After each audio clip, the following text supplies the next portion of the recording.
to repeat if it is not captured. Yeah, you can repeat. I'll be good. Thank you. So I have to repeat. So I have to repeat. Hi, good afternoon.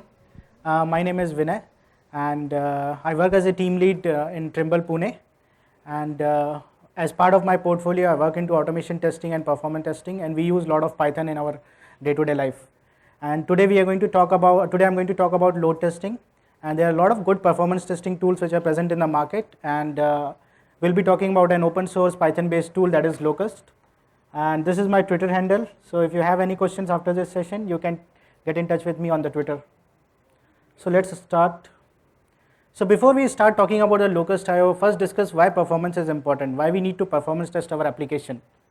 So these are some of the fact sheet which tells these companies how they got impacted by their application performance. So Microsoft Bing, what it found, like by increasing the page load time of their application by 1 second, the user satisfaction is dropped by 1.6%, and the revenue per user is dropped by 2.3%.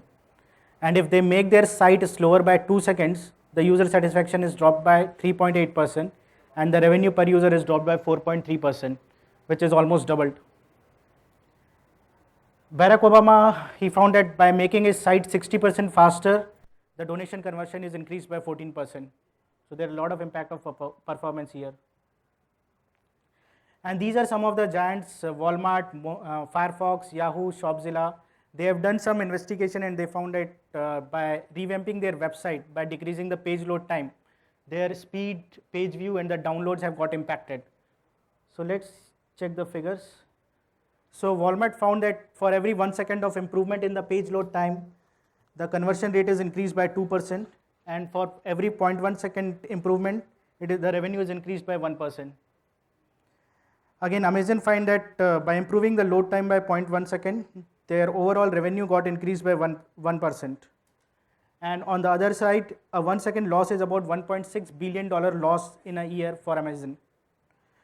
Shopzilla, they reduces the page load time from 6 seconds to 1.2 seconds, and that has increased their revenue by 12% and the page view by 25%.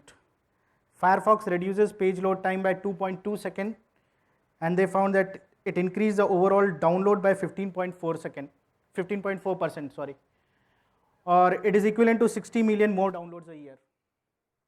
Same way, Google found that number of search, by reducing the number of search by 80 lakhs per day, they are slowing their search result by Google reduces the number of search by 80 lakhs per day, and they are slowing their search result by 0.4 seconds. And Yahoo find that by increasing the traffic got increased by 9% for every 0.4 second improvement of the load time. So this is how these companies are in fact impacted by the performance of their application. So how does performance testing helps you? So performance testing basically it reveals how your system behaves and responds during various conditions, and most importantly, it will tell you what needs to improve before the product goes to the market. So if I talk about the application performance, it depends on the individual component through which that application is made. So you have to look at the individual component performance to talk about the overall performance of your application. So if you look at, on a high level, if you look at any application, it is made of a client application software and a hosting infrastructure, which includes the server that requires to run the application software and the network infrastructure that requires to application components to communicate. So there are a lot of third-party services that we are using in our application. So you also need to check the performance of those third-party services also, because nowadays it is an integral part of our modern and highly distributed application architecture. So the bottom line is, if any of these components are not functioning properly, it is going to impact the performance of your application. So overall, performance testing helps you to find out what are the potential bottlenecks in your application, and the most important thing is it will tell you what are the number of concurrent users that your application can handle. That is the most important thing. So the bottom line is performance impact the business. So it's always good to include the performance as a continuous process, not a one-time process in your development life cycle. Okay, so if you get a performance glitches or any performance issues early in the cycle, it will be less costly to fix it, rather than finding the performance issues in the production cycle. So there are 3 S of performance. So speed, it is one of the main attribute of any application. So if you have a slow running application, you cannot attract the customers. So you have to ensure your application is fast enough so that your user attention and interest is not lost. Scalability, it determines the number of users that your application can handle without degrading the user experience. That is important. So like you are running an e-commerce website and you wanted to run some festive season sale on your website, and you wanted to know like how your application will behave when the anticipated number of users are going to log into your application.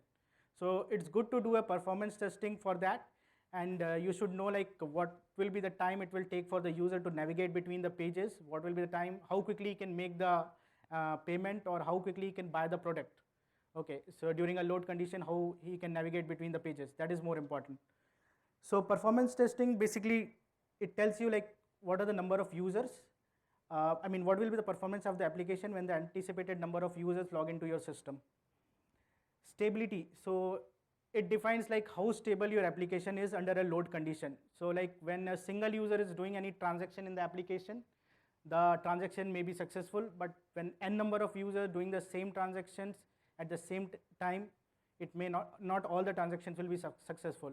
So you have to see like what message your application is giving at the time when the transaction is not successful by any of the users. Is it giving the right message or not? Whether the failure message which is coming on the user screen, that is correct or not. Okay. So that defines the overall stability of your application. So how do you define a good performance? Is there any definition for good performance? Ideally, there is no definition for good performance. There is no industry standard as such which defines the specification of a good performance application. So a good performance application is something you can say like which allows its user to do any of the tasks without any delay or irritation. That can define a good performance. So a good performance is basically a user's perception. It's an individual perception how the application is behaving. So it also depends on the kind of application that you are working. So if you are working in a call center or a back office, so a delay of 1 or 2 seconds for a page load time, that may be acceptable to you. But if you are working in a stock trading firm where thousands of transactions are happening within a second, so even a delay of 1 second, that will be costlier to you. So performance basically lies in the eye of the beholder. So now the question is, how does your brain read a slow website? And how do you define how fast is fast enough? So 57, this is some of the surveys which is done on the internet. So 57% of the online customers say they will kill their website, they will abandon the website if it is taking more than 3 seconds to load. And now how does your brain read the page load time? So if it is 0.1 second, the page load time is 0.1 second, it is instantaneous. That means like turning the page of the book. If it is 1 second, it is seamless. And if it is something more than or around 10 seconds, then you will start looking the same product in some other rival websites. And if it is more than 10 seconds it takes to load the page, then obviously you are going to kill that page and you will move to the other website to find the product. There is another survey which is done which says like 78% of the people, they got stressed or angered if they are working on a slow website. 44% of the people, they feel anxious if they are working on a slow website. So you have seen like when you're making a payment, you see a spinning wheel on your browser. So at that time you feel anxious whether your payment is going to be completed successfully or not. And 4% of the people, they will throw away their phone if they found the mobile website is slow. So these are some of the internet surveys which are done. Now how do you measure performance? What are the key performance indices that you use to measure the performance of any application? So basically it is categorized as service oriented and the efficiency oriented. So service oriented is something, how well the service is provided by the application to the end user. So there are two components inside this, that is availability and the response time. So availability is something, the amount of time an application is available to the end user. Okay, so if there is a lack of availability of the application, there will be a huge substantial business cost to the application, even if there is a small outage. And in performance terms, you define the availability as the amount of time it takes for a user to, the inability of the user to access the application. Either application is not responding or the response time is quite high, which is something below the unacceptable degree of the application. Response time is something when the user requests an request something from the application and the time it takes the server to respond to the request, and the entire request comes to the user workstation. That is called as the response time. Now efficiency is something how efficient your application is. So you find out the efficiency oriented architecture by two parameters, that is throughput and utilization. Throughput is something, there are a lot of users who will be accessing your application, and these users, they will be doing a lot of requests on the application. So the number of requests or the number of data that your application can handle within a period of 1 second, that is called as throughput. Utilization is something like what are the resources that your application is consuming, like whether it is a CPU or the memory utilization of the web server. Okay, so that will be come under this utilization parameters.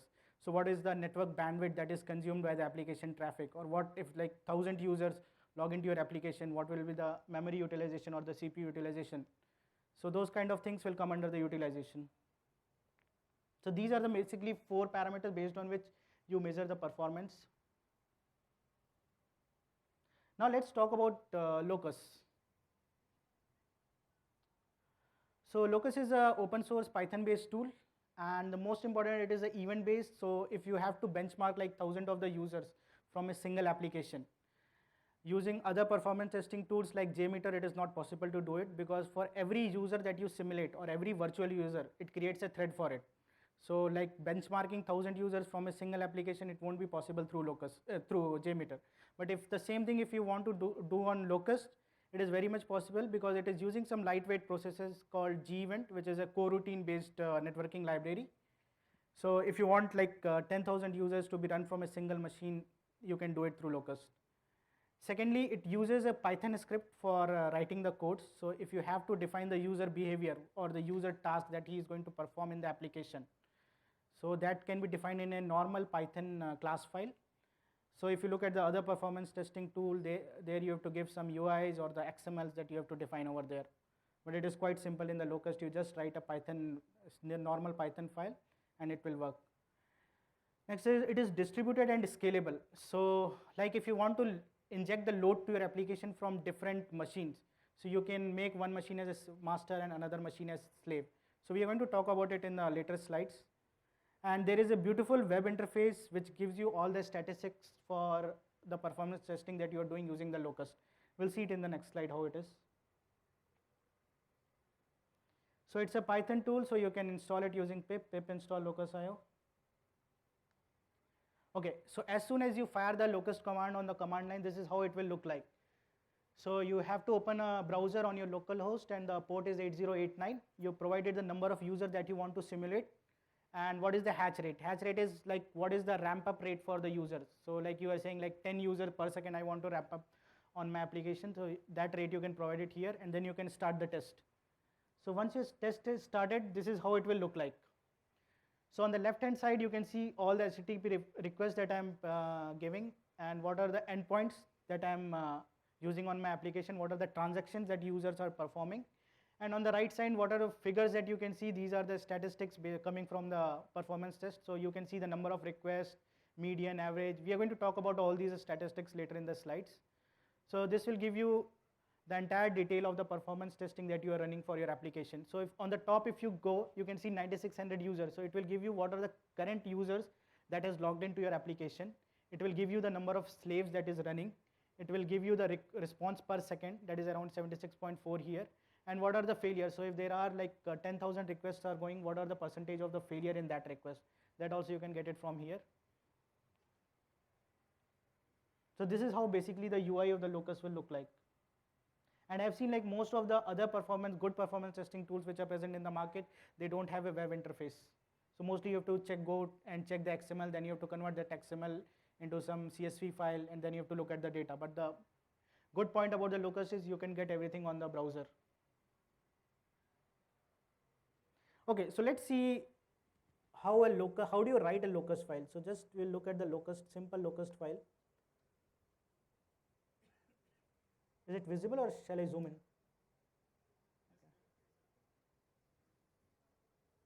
Okay. I'll zoom it a bit. So this is a simple Locust file where I have defined the user task, that all the virtual users that I am going to load to my application, how is going to work.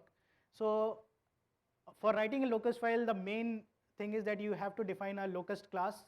So this is the locust class that I have defined here. And inside that there are three attributes, like you have task set, minimum weight and the maximum weight. So task set is which defines the task that the simulated user is going to perform on your application. And this task set will point to the task set class which is on the top, the user behavior. So you can see like as soon as the user starts, it will log into the application and then you will give the login endpoint and the login username and the password. And then the task will start. So these are the task decorator that I have to give for each of the tasks. So you can see this is a task 2, this is going to be executed first. First the user will go to the home page, then he will go to the product, he will search for the product, and finally he is going to buy the product. So this is what all the simulated user are going to do on the application. So all the tasks that user are going to perform, that will be represented by the task decorator here. So there are three tasks which the simulated user is going to perform here. So now let's talk about the other attributes, the minimum weight and the maximum weight. So as soon as the user login, he performed the first task of going to the home page, and the second task where he goes to the product page, he will wait between 5 seconds to 15 seconds. Randomly he will pick a number between 5 and 15. He will wait for the another task to start. Same thing when he jumps here to buy the product, it will wait between 5 to 15 seconds. It will start the third task. There is another attribute called wait. So if you have an application which has both web users and the mobile users, okay, and your web user are more likely to access the application than your mobile user. So I have given a wait attribute here. So for mobile user it is 1 and for the wait user it is 3. So your web user locust class, it is going to be executed, the instance of the simulated user will be 3 times more than the mobile user. So that can be defined using this wait attribute. And this is the command that you have to fire for executing these two classes for the web user and the mobile. Okay, so we talked about the task that the user is going to perform. Now there is another way that I can give the task in a Python list. So there is a task attribute here. So I can give all the tasks under the Python list, and it will randomly pick the task and it will start executing it. You can also define your task under a dictionary, and you can provide a weight here. So my task has a weight of 3 and another task is having a weight of 1. So this my task is going to be executed 3 times faster than the another task. Yes. So is this only used for checking the performance of the websites or any kind of application? No, it is not only for website, it's for any web services also. You can use it to check the performance. SOAP, you can do it, yeah. XML RF, I'm not sure about it, whether you can do it or not, but SOAP, I'm sure you can do it. Okay, can we modify this Locust so that we can go ahead with our own protocol? Yeah, you can very much, it is very much hackable, you can do it. So you have to just create the client and it will work for you.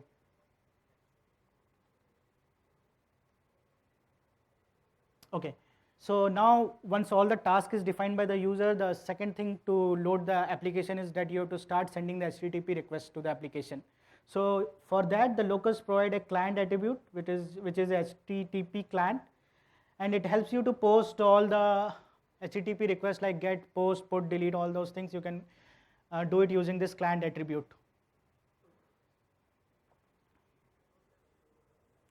And this client attribute, it's an instance of the HTTP session, which is a subclass of the request session library. So whatever you can do using the Python request library, same thing you can do it here also. So we discussed about the Locust file. We can move to the next slide.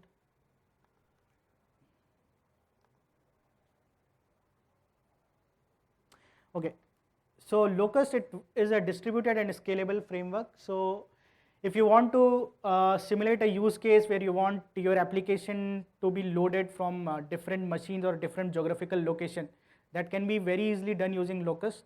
So you have to define one machine as a master and the another machines as a slave. Okay, and you can distribute your load, like if you have to load 20,000 users for your application, so you can have 5,000 from one machine and other 5,000 from 3 different machines, and on one machine you can run the master. So all the load will be injected to the application from the slave machine, and the master machine will show you the web interface of the Locust, where you can see all the graphs and the statistics for the testing that you are doing. So this is the command that you have to give to, for running the locust in a distributed environment. And there is one more dependency.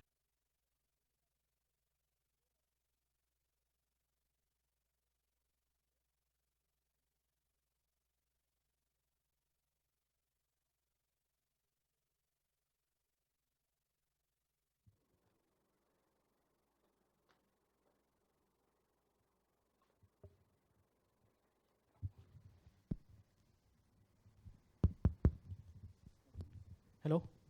Okay. Am I audible now? Okay. So this is a command that you have to fire on the master machine, and this is the command that you fire on the slave machine, and at the last, the host, you have to provide the IP of the master machine. And if you want, there is additional attribute called master port, so you can provide the port number of the master machine also. And there is one more dependency for this locust. You have to install the 0MQ, which is a messaging library, and it works for the concurrent and the distributed programming. So that also you have to install. Before not audible?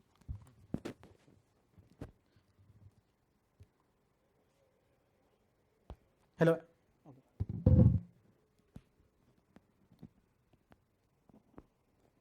Is it okay now? Okay, so I will repeat this again. So this is the master command that you have to find on the master machine, and the next is the slave command, where you have to give the IP of the master that you are running. And if you want, additionally, you can provide the master port also.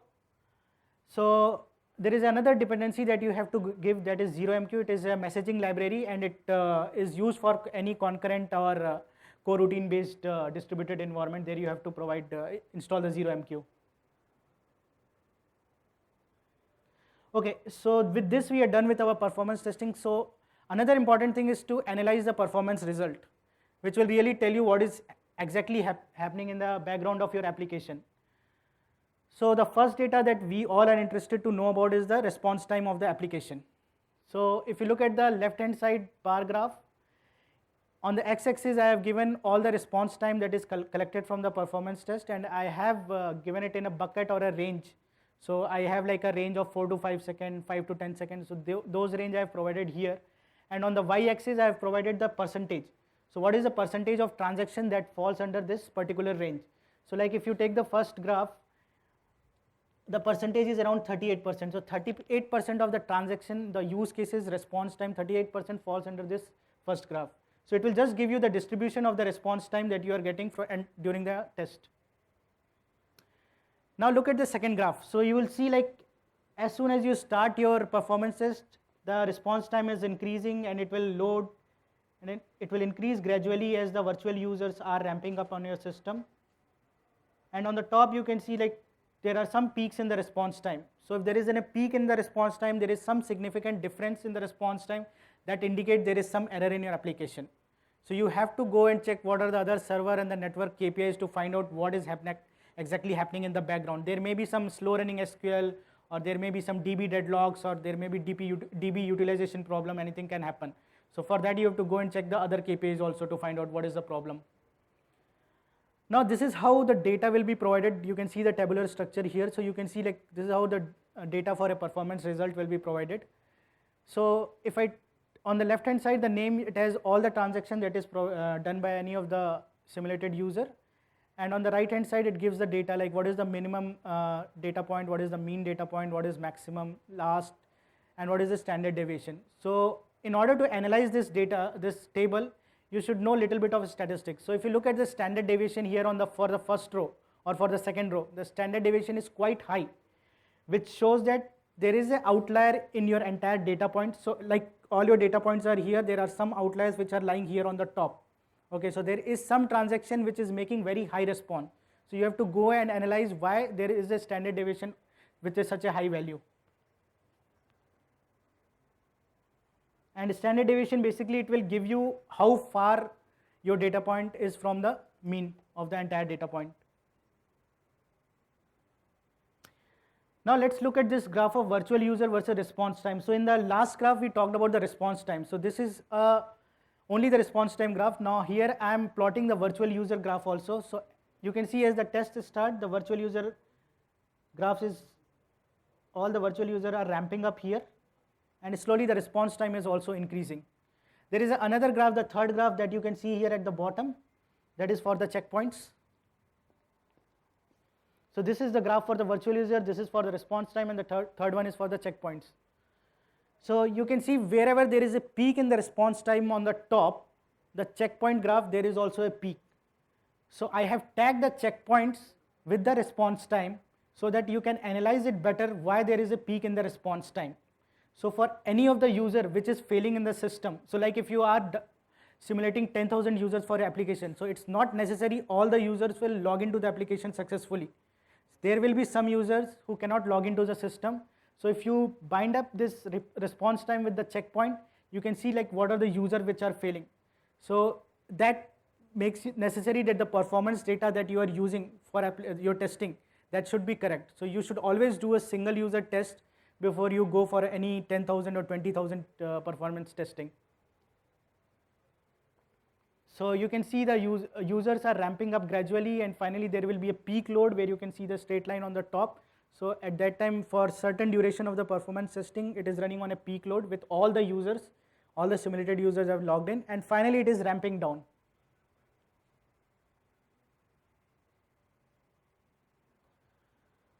Now let's talk about the throughput. So this is the next important reach to a limit where the acceptable number of users can log into the server.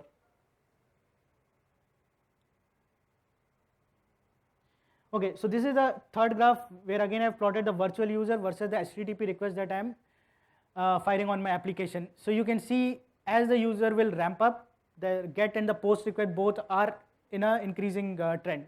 So if you see is there is any where like the graph is coming down for the request, that means that indicates there is some problem in the application. Then you have to go and check it out why it is happening. Okay, so these are the two reports which will be provided by the Locust. One is the distribution report and the third is the request report. So distribution report will give you the percentile of all the transactions that you are doing in the application. So here I am doing first I am going to do the home, then product, then buy. So these three transactions, it will give me all the percentile. So if you ask any performance tester, the 90th percentile, it is one of the important attribute to find out how well your application is performing.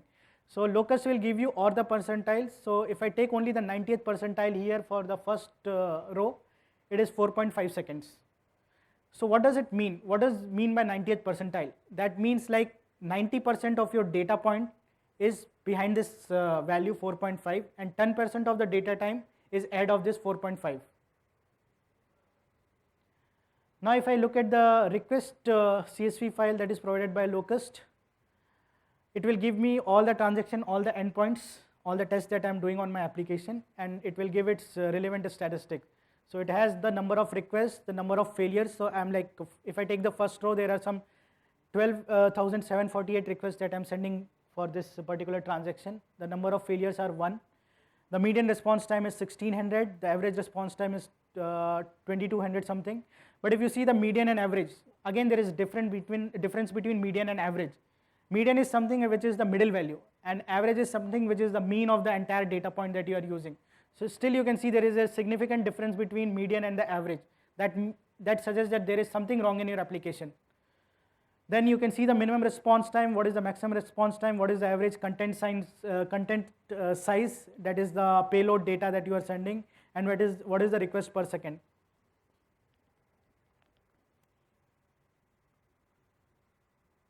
So these are the basically two reports that will be provided by the Locust. Okay, so if any one of you, like Locust doesn't provide you any runtime graphs, it only provides you the statistics and the numbers. So whatever graphs that I have shown you in the earlier slide, those all graphs I have taken it from some books. I am going to give the reference for that.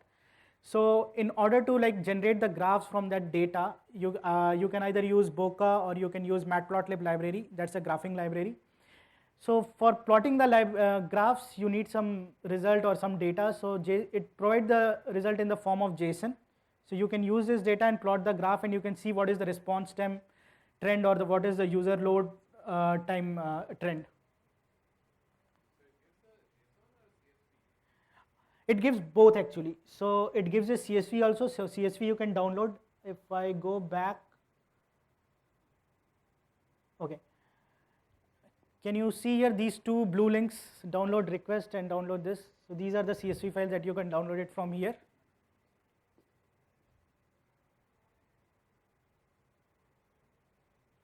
and it provides a JSON result also. So for in the runtime you can get this JSON result, and you can just use any of the graphing library and you can plot the graphs. So during the runtime we cannot view any spikes. I'm sorry? During the runtime we cannot view any spikes. You can view it, because this JSON result will be changing every second as the user transaction will flow in. These JSON result will be changing. So you can have a runtime graph also. Okay, so the references that I have used in this slides, there is one very good book, The Art of Application Performance Testing. So I have used some of the graphs from this book, and I have used the Locust documentation also. And thanks for watching. That's all I have for today. Thank you. So for distributing the load between various business cases, Mhm. so what next to do? Do we have any for distributing the load between like various like login? We want some user load, and for booking the ticket or something, we need the we want to distribute the load. Okay, if you go back, if I'll go back to the slide, in fact I can show you the Locust. So the weight, the one where you shown. Yes, so this is the weight I have provided. So like for my web user locust, I am giving a weight of 3, and mobile user locust I am giving a weight of 1. So this web user locust class is going to be executed 3 times more than the mobile user locust class. So this is how you can provide it. There is another way, using the task decorator I can provide the weight here. So my this home page, this is going to be executed 2 times faster than these 2 tasks. Generally, we have like this TPS calculation, like what using TPS we are calculating the user volume and everything. Is there a way to do it here? I'm exactly not sure about that TPS value that you are talking about. Okay, so can you just brief me about that, and probably Because can answer you. not all the time this 2, 1 and everything will help here. Maybe sometime we need some calculation to reach up this number. So even if you give any decimal number, it will work here. Let's say 1.25 or something like that. No, decimal number it won't work. It takes only integers.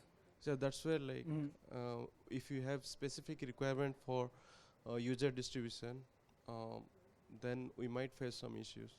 Okay, so in that case, what you can do, like you can have the HTTP request within this particular function only.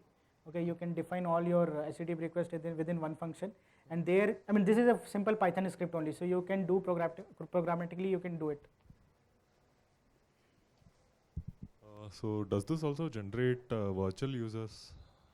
Like if we are doing load testing on a particular web service or a website, suppose we want to check the maximum number of users at a time logged in.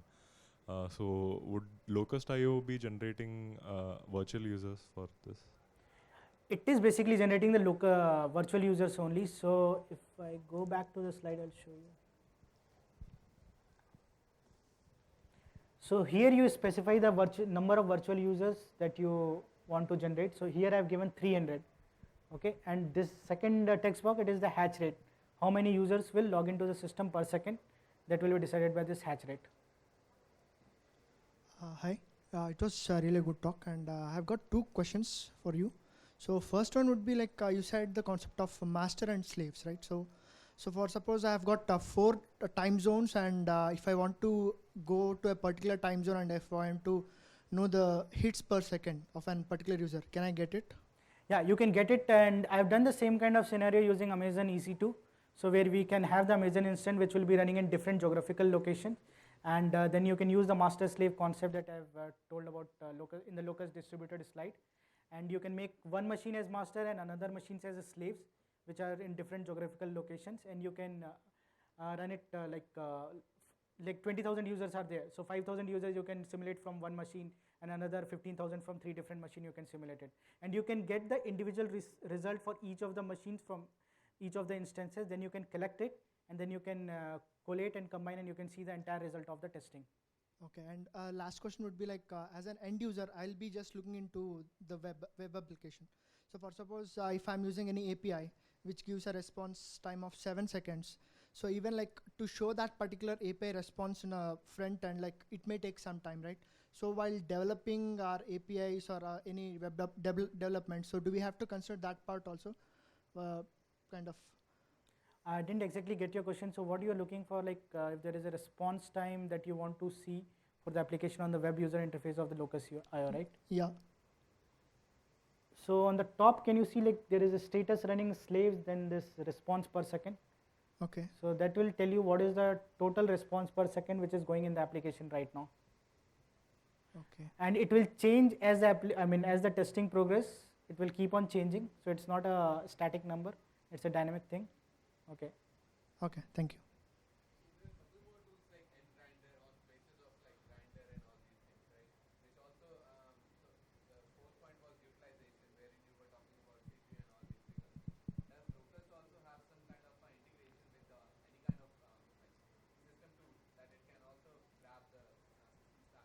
Yes, it has. So like there are other tools like New Relic is there, then Nmon is there, which will give you the live CPU and the memory utilization. New Relic will basically talk about what is happening at the server side. So like if you have any long-running DB SQLs and all those things, so all those things that can be integrated with the Locust, because it's a basic simple Python file. So whatever you can do with the Python, the same thing you can do it here also. Sir, can we throttle performances with Locust IO? For example, you must have seen in Chrome dev tools like from 3G, from 4G, from 3G, 2G internet. So would it be possible in Locust to? I'm really not sure about this. I have to go and check for it. Okay. No problem. Hi, can we support TCP servers TCP requests using Locust? I have never done this, but yes, sure, you can do it if you want to check. Can we verify response as well in this? Yeah, response very much you can verify it. So whatever statistics you are getting, if it is like a web services or a web server kind of thing, so whatever output that you are getting, that is very much shown here. So it can be monitored. Okay. I have one more question. Let's say I have a 5 or 6 APIs which will generate a session ID, and after that session ID I need to use in load testing, means few more requests. So for those things, can I do using Locust, because this is the difficulty I used in JMeter and other tools.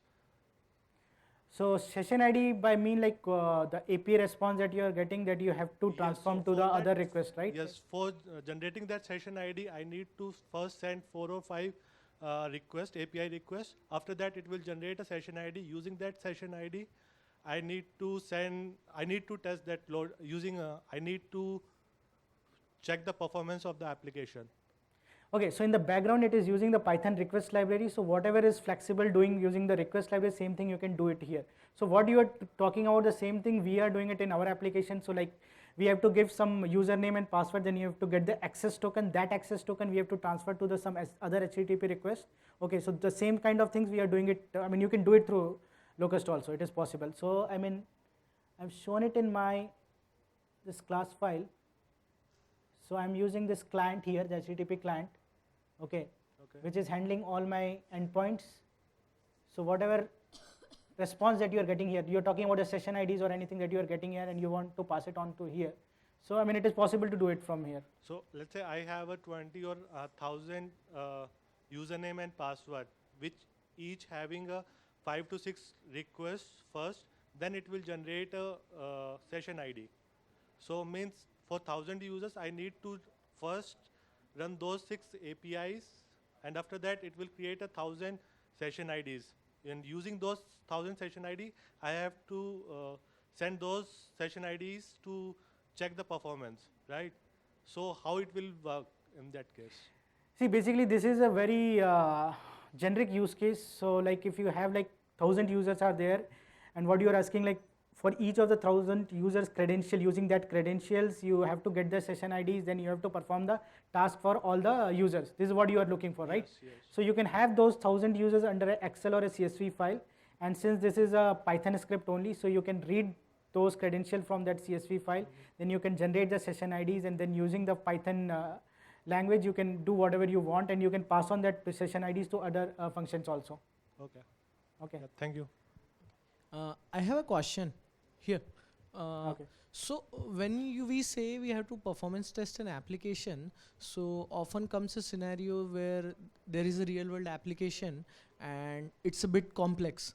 So when we say we define a user behavior, defining a user behavior, particularly I found very complex, because in a set of a complex application, there are a lot of API calls. There are a lot of API calls which are dependent on each other. There are a lot of requests you have to send back through, and certainly the weight thing you added, right, where you can define weight on the some of the functions, which often a user perform action more. But in a real world scenario, it's like too much difficult to understand how actually a user behaves.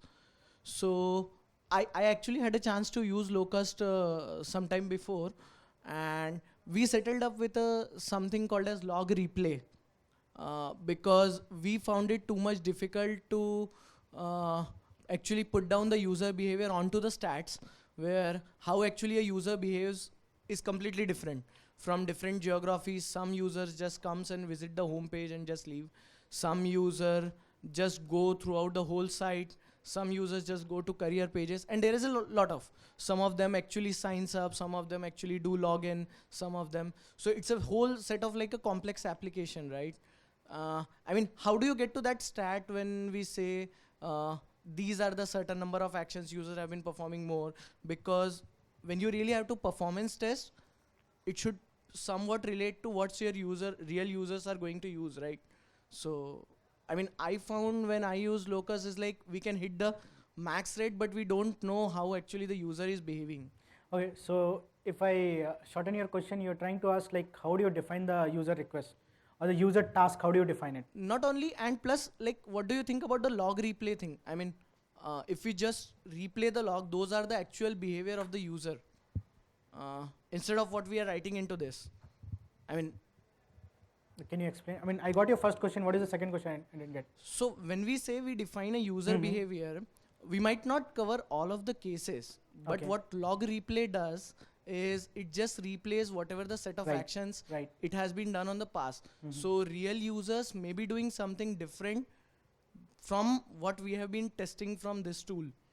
So it is like defining the use case for your script, so that you have to only define like what you wanted your user to do it. Because Locust will do whatever you define it here. Okay, it is not going to do the actual user what. See, I'm going to an application. I can go to the home page. I can go to the contact us. I can go to the product page. I can go anywhere, right? But until unless I don't define it over here, what a user wanted to do, it cannot be performed by the Locust. Okay, so if you have any such scenario where you say that okay, some of the users they are doing some other set of tasks, the other user are doing some other set of tasks. So how you can do it in Locust is you can define a different task set class, and your task set attribute that you can point to that task set class. Okay, so like here I am defining the user are going to home, product, and buy. There is another user which you want to simulate, which doesn't want to go into the product page. He knows what product he has to buy, so he will skip that product. He will from home page, he will directly jump to the buy, and he will buy the product. Okay, so for that you can define a different set of the classes and you can run it. Okay, thanks. I hope that answers your question.